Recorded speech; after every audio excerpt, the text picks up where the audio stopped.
പുണ്യശ്ലോകനായ മാർത്തേഫ്ലോസ് പ്രാവിൻ്റെ പാദസ്പർശം കൊണ്ട് അനുഗ്രഹീതമായ ഈ മണ്ണിലേക്കാണ് മക്കളെ നിങ്ങളെല്ലാവരും കടന്നു വന്നിരിക്കുന്നത്.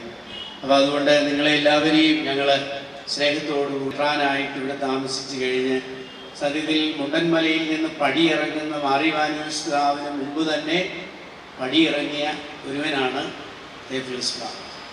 എങ്ങനെയാണെന്ന് ചോദിച്ചാൽ പിതാവ് ഇവിടെ തൊട്ടടുത്തുള്ള ബദനി അരമനയിൽ നിന്ന് തൻ്റെ ഗുരുവിനോട് ചേരുവാനായിട്ട് ഇവിടെ നിന്ന് തൻ്റെ ഔദ്യോഗികമായ സ്ഥാനങ്ങളെല്ലാം ഒഴിച്ചു വെച്ച് മാറ്റിയതിന് ശേഷം മുണ്ടൻമലയിലേക്ക് പിതാവ് യാത്രയാവുകയാണ്. തൻ്റെ ഗുരുവിനോട് ചേർന്ന് നിന്ന് പിന്നീട് അവിടെ നിന്ന് പുനരൈക്യത്തിന് വേണ്ടിയിട്ടുള്ള തിരുവനന്തപുരത്തേക്കുള്ള ആ യാത്ര സമാരംഭിക്കുക.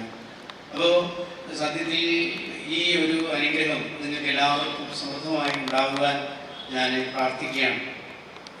ഇവിടെ നമ്മൾ തേഫ്ലോസ് പ്രാവിനെ കുറിച്ച് പറയുമ്പോൾ പിതാവ് ഇവിടെ ആദ്യം താമസിക്കുന്നതിനൊരു സ്ഥലമില്ലായിരുന്നു. പിതാവ് ഒരു വാടക വീട്ടിലാണ് താമസിച്ചത്. അത് തന്നെയുമല്ല, അത് ഒരു കുഴിയായിരുന്നതുകൊണ്ട് കുഴി മെത്രാച്ചനായിരുന്നു പിതാവിനെ വിളിച്ചുകൊണ്ട് കുഴിയിലായിരുന്നു താമസിച്ചത്. പക്ഷേ ഈ കുഴിയിലെ മെത്രാച്ചനാണ് സത്യത്തിൽ പിന്നീട് 90 വർഷത്തിൻ്റെ ചരിത്രം നമ്മൾ പരിശോധിക്കുമ്പോൾ ഈ തിരുവല്ലയ്ക്ക് കൂടുതൽ പാവം നെയ്യുവാൻ തിരുവല്ല, ബത്തേരി, മാവേലി, മൂവാറ്റുപുഴ, പുത്തൂർ ഈ രൂപതകൾക്ക് അതിൻ്റെ അടിസ്ഥാനം മെനയുവാനായിട്ടുള്ള വലിയ ഊർജ്ജമായിട്ട് വരുന്നത്. ഇന്ന് തിരുവല്ലയിൽ നമ്മൾ കാണുന്ന ഈ സ്റ്റേഡിയം സത്യത്തിൽ വാടക വീട്ടിൽ താമസിച്ച് തിരുവേലി സംഭാവന ചെയ്തതാണ് തിരുവല്ലയിലെ 3 ഏക്കറോളം വരുന്ന പബ്ലിക് സ്റ്റേഡിയം. അതുപോലെ എന്തല്ല. അപ്പോൾ ഞാൻ പറഞ്ഞു വന്നത്, ഇല്ലായ്മയിൽ നിന്നും സങ്കടത്തിൽ നിന്നും ആരംഭിച്ചിട്ടുള്ള നമ്മുടെ പിതാക്കന്മാരുടെ അനുഗ്രഹീതമായ യാത്ര, അത് നെഞ്ചിലേറ്റുവാനായിട്ടുള്ള വലിയ പരിശ്രമമാണ് നമ്മൾ ഇവിടെ ആഗ്രഹിക്കുന്നത്. നമ്മുടെ ബദനി സന്യാസി സമൂഹം നിങ്ങൾക്കറിയാം, അത് നമുക്ക് മാറിവാനൂസ് പിതാവ് 1925 നമുക്ക് വേണ്ടി സമാരംഭിച്ചതായ ഈ വലിയ ശുശ്രൂഷ അതിൻ്റെ 100-ാം വർഷത്തിലേക്ക് പ്രവേശിക്കാം. നിങ്ങൾക്കറിയുമെന്ന് ഞാൻ വിചാരിക്കുന്നു, നമ്മുടെ തിരുമൂല അവിടെയുള്ളതായ ബാലികാ മഠം സത്യത്തിൽ മാറിവാനൂസ് പിതാവിൻ്റെ സ്വപ്നമായിരുന്നു സാധാരണക്കാരായ പെൺകുട്ടികളെയും അതുപോലെ തന്നെ സ്ത്രീജനത്തിൻ്റെ സമുദ്ധാരണത്തിനും വേണ്ടി പിതാവ് ഫോറിൻ മിഷണറിമാരെ കൊണ്ട് സമാരംഭിച്ചതായ ബാലികാ മഠം. പിന്നീട് നമ്മുടെ ബദനി സിസ്റ്റേഴ്സ് അതിൻ്റെ ശുശ്രൂഷകളൊക്കെ ഏറ്റെടുത്തു.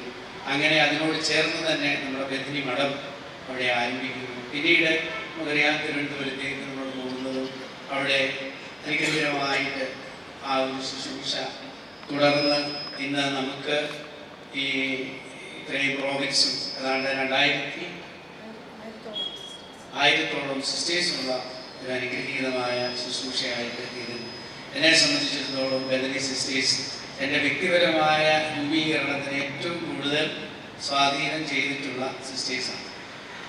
ഞാൻ മാന്നാർ നമ്മുടെ മഠം, ഞാനന്നവിടെ കുഞ്ഞായിട്ട് പഠിക്കുന്ന അവസരത്തിൽ സിസ്റ്റേഴ്സ് കാണിച്ചിട്ടുള്ള സ്നേഹവും വാത്സല്യവും അവരുടെ ഒരു പരിഗണനയും അതൊക്കെ ഞങ്ങളെ ഒത്തിരിയേറെ വളർത്തിയിട്ടുണ്ട്. ഞങ്ങളുടെ കുഞ്ഞുങ്ങളെന്ന് പറഞ്ഞ് അവർ ഞങ്ങളെ ചേർത്ത് നിർത്തി, ഞങ്ങൾ വളർന്നു, ഞങ്ങൾ വലുതായി.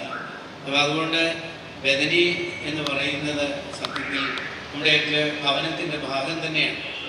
ആ ഒരു അനുഭവത്തിലാണ് നിങ്ങളെല്ലാവരെയും ഞാൻ ചന്ദ്രാളച്ചനോടും അച്ഛന്മാരോടും ചേർന്ന് നമ്മുടെ ഈ ഭവനത്തിലേക്ക് നിങ്ങളെ സ്വാഗതം ചെയ്തത്. നിങ്ങൾ വന്ന് സത്യത്തിൽ നമ്മുടെ ഈ ഭവനത്തെ അനുഗ്രഹിച്ചതിനും ഇവിടെ ആയിരുന്നു നമ്മുടെ തിരുവല്ലാധിപത്യാസനത്തിൻ്റെ ശുശ്രൂഷകളെക്കുറിച്ചും അതുമായി ബന്ധപ്പെട്ട കാര്യങ്ങളെക്കുറിച്ചൊക്കെ മനസ്സിലാക്കാനും നിങ്ങൾ പരിശ്രമിക്കുന്നതിൽ വലിയ സന്തോഷം. ദൈവം നമ്മുടെ ഈ ജൂബിലി ആഘോഷത്തെ അനുഗ്രഹിക്കട്ടെ. ഇവിടെ നമ്മളോട് സൂചിപ്പിച്ചതുപോലെ നമ്മൾ എല്ലാവരും മുമ്പോട്ട് കടന്ന് നമ്മൾ അവിടെ നിന്ന് നമ്മളൊരു ഫോട്ടോ എടുത്തു. ഇവിടെ ആരോ എന്നോട് പറഞ്ഞു, ബാബ ഇത്രയും സിസ്റ്റേഴ്സ് ഇവിടെ ഇതുവരെയും വന്നിട്ടുണ്ടോ എന്ന് ചോദിച്ചു. ഞാൻ പറഞ്ഞു, വന്നിട്ടില്ല. അതെനിക്ക് ഇവിടുത്തെ ഈ നാട്ടിലുള്ള മനുഷ്യർക്കെല്ലാം ഒരു വലിയ സാക്ഷ്യമായിട്ട് തീരണമെന്ന് എനിക്ക് വലിയൊരാഗ്രഹമുണ്ട്. അതുകൊണ്ടാണ് സത്യത്തിൽ നമ്മൾ കത്തീഡ്രലിലെ തുടങ്ങാതെ ഈ ഭവനത്തിൽ നിന്ന് തുടങ്ങി കത്തീഡ്രലിലേക്ക് നമ്മൾ ചെന്ന് അവസാനിപ്പിച്ച് നമ്മുടെ ശുശ്രൂഷകൾ അവിടെ ആരംഭിക്കാനായിട്ട് പോകുന്നത്. അനുഗ്രഹീതമായ കാലാവസ്ഥയും ദൈവം നമുക്ക് തന്നു. എല്ലാത്തിനെയും ഓർത്ത് ദൈവത്തിന് നന്ദി പറയുന്നു. നമുക്ക് ധാരാളം ദൈവവിളി ഉണ്ടാവട്ടെ എന്നൊരിക്കൽ കൂടി പ്രാർത്ഥിച്ചുകൊണ്ട് നമുക്ക് മകൾ പറഞ്ഞതിന് ശേഷം നമ്മൾ മുമ്പിലോട്ട് പോയി അവിടെ നിന്ന് ഒരു ഫോട്ടോ ഒക്കെ എടുത്ത് പിന്നീട് നമ്മൾ ഒരു പ്രാർത്ഥന ചൊല്ലിയതിന് ശേഷം എൻ്റെ അഭിപ്രായത്തിൽ നമ്മൾ ജപമാല ചൊല്ലി പോകുന്നത് തന്നെയാണ് നല്ലത്. ഞങ്ങൾക്ക് പറ്റുന്നവർക്ക് അത് ചൊല്ലി പോയാൽ മതി. അതായത് ഇതിൽ എനിക്ക് തോന്നുന്നു ബദനിയുടെ ഒരു പാട്ടായിരിക്കും ഇടുന്നത്. പക്ഷെ നമ്മൾ വെറുതെ നടക്കാതെ ജപമാല ചൊല്ലി ഈ വഴിയെയും അവിടെയുള്ള മക്കളെയും ഒക്കെ അനുഗ്രഹിച്ചുകൊണ്ട് നിങ്ങൾ യാത്രയായാൽ.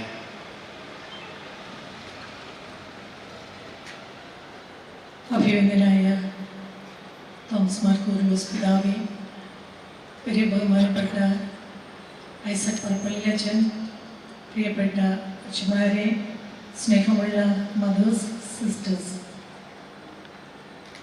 ഒരുപാട് ഹൃദയ വായ്പോടെയാണ് ഈ ഭവനത്തിൽ, പ്രത്യേകിച്ച് ബഥനിയുടെ ഗുരുവച്ചൻ മാർ ഇവാനിയോസ് പിതാവിനോടൊപ്പം ബഥനിക്ക് അപ്പനായി അമ്മയായി ഒക്കെ നമ്മെ സ്നേഹിക്കുകയും പരിലാളിക്കുകയും ഒക്കെ ചെയ്ത തിയോഫിലോസ് പിതാവ് ആയിരുന്ന ഈ ചുറ്റുപാടുകളിൽ ബഥനി മക്കൾക്ക് ഈ നല്ല സന്ധ്യയിൽ ഒരുമിച്ച് കൂടുവാൻ ദൈവം ഇടയാക്കിയത്. പിതാവേ, സുവിശേഷ സന്ധ്യ എന്നൊരു ചിന്ത മാത്രമേ ഞങ്ങൾക്ക് ഉണ്ടായിരുന്നുള്ളൂ. അത് കത്തീഡ്രലിൽ വെച്ച് ആയിരിക്കണം എന്ന് ഞങ്ങൾ ഒരുമിച്ച് എടുത്ത തീരുമാനമാണ്.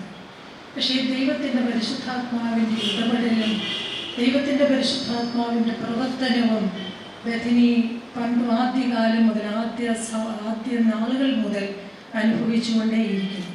പ്രത്യേകിച്ച് അനുഭവങ്ങൾ ഞങ്ങൾക്ക് ലഭിക്കുന്നത് ഞങ്ങളുടെ വന്യപിതാക്കന്മാരിലൂടെയും ഞങ്ങളുടെ വന്യ മദേഴ്സിലൂടെയുമാണ്. അഭിനന്ദ പിതാവ് ഇന്ന് ഞങ്ങളോട് പറഞ്ഞ വാക്കുകൾ വെറും വാക്കുകളല്ല, ഹൃദയത്തിൻ്റെ ആഴങ്ങളിൽ നിന്നാണ് ബഥനി മക്കളോട് സംസാരിച്ചിരിക്കുന്നത്. പിതാവ് പങ്കുവച്ചത് വിശ്വാസത്തിൻ്റെ അനുഭവമാണ്. അത് പ്രത്യേകിച്ച് ഈ 100-ാം വർഷത്തിലെത്തി നിൽക്കുന്ന ഞങ്ങൾക്ക് മുന്നോട്ട് പോകുവാനായിട്ട് വലിയ ഊർജമാണ്.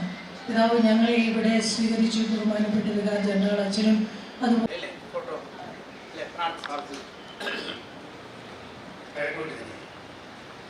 ദൈവകൃപയിൽ ഞാൻ ആശ്രയിച്ച് അവൻ വഴികളെ ഞാൻ അറിഞ്ഞ് അനുഗമിച്ചിടും അവരുടെ ചുവടുകളെ,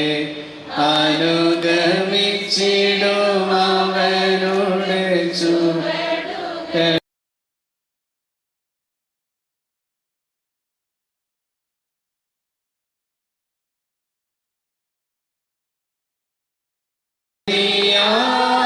യവൻ എന്നെ കരുതുന്ന കർത്തനവൻ, എത്ര നല്ലവൻ, മതിയായവൻ, എന്നെ കരുതുന്ന കർത്തനവൻ, എൻ്റെ ആവശ്യങ്ങളെല്ലാം അറിഞ്ഞിടുന്ന ഏറ്റമടുത്ത സഹായകൻ, എൻ്റെ ആവശ്യങ്ങളെല്ലാം അറിഞ്ഞിടുന്ന ഏറ്റമടുത്ത സഹായകൻ. ദൈവകൃപയിൽ ഞാൻ ആശ്രയിച്ചു